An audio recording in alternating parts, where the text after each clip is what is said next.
आणि आता पुण्यामध्ये काय घडतंय पाहूयात आपलं पुणेमध्ये.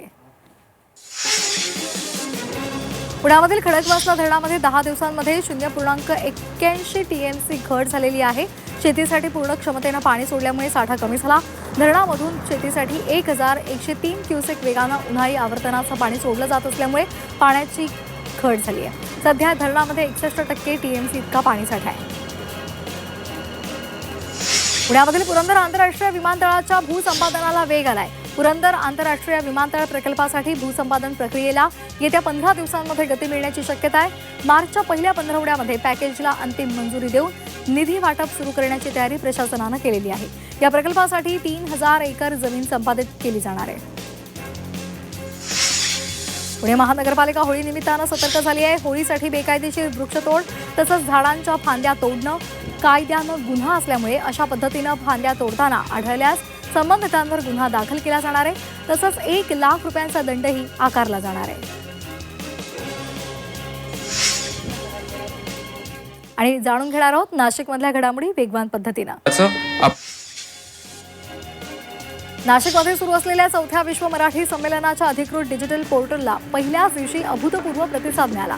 अवघ्या 24 तासात संमेलनाच्या अधिकृत पोर्टलला 25 लाखांहून अधिक भेटी मिळाल्यामुळे मराठी भाषिकांचा उत्साह पुन्हा अधोरेखित झालाय. आयोजकांच्या माहितीनुसार पोर्टलवरील भेटी 16 देशांमधून नोंदवल्या गेल्या. नाशिकच्या AI वर शेअर्सची माहिती देत तिघांची सायबर फसवणूक झालेली आहे.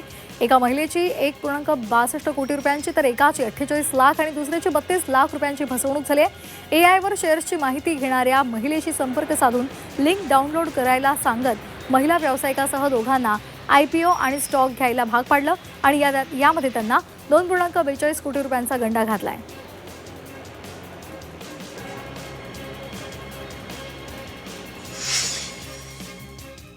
पाहुयात छत्रपती संभाजीनगरमधल्या महत्त्वाच्या बातम्या. छत्रपती संभाजीनगरातील पैठण तालुक्यातील थापटी तांडा इथे कुलस्वामिनी कला केंद्राबाहेर मध्यधुंद तरुणांनी धिंगाणा घातला. क्षुल्लक कारणावरून या मध्यधुंद तरुणांनी एका तरुणाला बेदम मारहाण केली. या घटनेमुळे संपूर्ण परिसरात खळबळ उडाली आहे. अमेरिका, इस्रायल आणि इराणमधील युद्धामुळे UAE, दुबई आणि युरोपकडे जाणारी अनेक उड्डाणं रद्द झाली आहेत. पर्यटनासाठी परदेशामध्ये गेलेले छत्रपती संभाजीनगरमधले सुमारे 100 पर्यटक आखाती देशांमध्ये अडकलेत.